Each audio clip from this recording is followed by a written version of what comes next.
Bulletin का आगाज करेंगे और सबसे पहले बात करेंगे पंजाब में इलेक्शन से फरार के लिए हुकूमत के ताखीरी हरबे। सुप्रीम कोर्ट की दी गई डेडलाइन गुजर गई। हुकूमत इलेक्शन कमीशन को इंतखाबात के लिए 21 अरब रुपए के फंड्स और सिक्योरिटी फराहम नहीं कर सकी। पार्लियामेंट की मंजूरी के बाद ही फंड्स जारी किए जाएंगे। वजारत खजाना ने इलेक्शन कमीशन को आगाह कर दिया। इलेक्शन कमीशन का कहना है कि निगरां पंजाब हुकूमत की जानिब से इलेक्शन प्लान इलेक्शन कमीशन के साथ शेयर नहीं किया गया।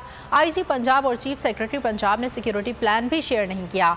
इलेक्शन कमीशन आज रिपोर्ट सुप्रीम कोर्ट में जमा कराएगी। तो नजर आ रहा है सामने लिखा हुआ है जुल्म मिटने के लिए दो चीजों से मिटेगा भाई। एक अदल की कुर्सी पे जो लोग बैठते हैं ना, वो अदल के हिसाब से फैसले करने लगे। दूसरा कौम निकल खड़ी उस जुल्म के खिलाफ, तो जुल्म खत्म हो जाएगा। या इन दोनों में से कोई एक चीज हो जाए या दोनों हो जाए। अगर 420 का मुकदमा था, उस वक्त अदलिया में जो लोग बैठे हुए केस देख रहे थे वो पूछते ना, यार चीट हुआ कौन है। जब उनको दिखता कोई चीट नहीं हुआ, केस खत्म कर देते। तो जालिम जुल्म कर ही नहीं पाता। 9 जजेस ने नोट बिफोर किया मेरे केस को, यार 1.5 साल चला।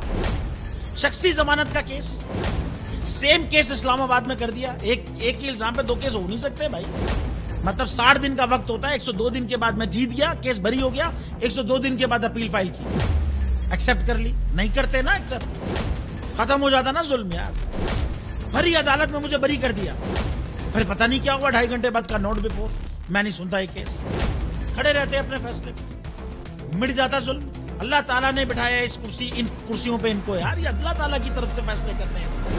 तो या तो ये फैसले आएंगे, जुल्म मिट जाएगा, या कौम खड़ी हो जाएगी जुल्म के खिलाफ।